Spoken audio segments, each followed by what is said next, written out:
នៅក្នុងវីដេអូនេះដែរខ្ញុំនឹងបង្ហាញបងប្អូនទាំងអស់គ្នាអំពីរបៀបចូលទៅបិទ Active Status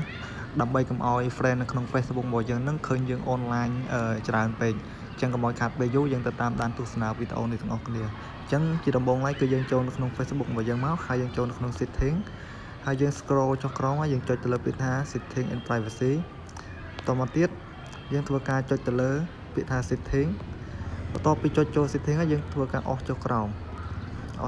រហូតមកនេះយើងឃើញមានពាក្យថា Active Status ហ្នឹងយើងចុចទៅលើហ្នឹងមកតមកទៀតយើងធ្វើការចុច Turn off នៅកន្លែងហ្នឹងមកហើយយើងចុចទៅលើពាក្យ Turn off អញ្ចឹងនៅពេលដែលយើងចុចទៅលើពាក្យ Turn off ហ្នឹងហើយគឺយើងបើក Facebook លេង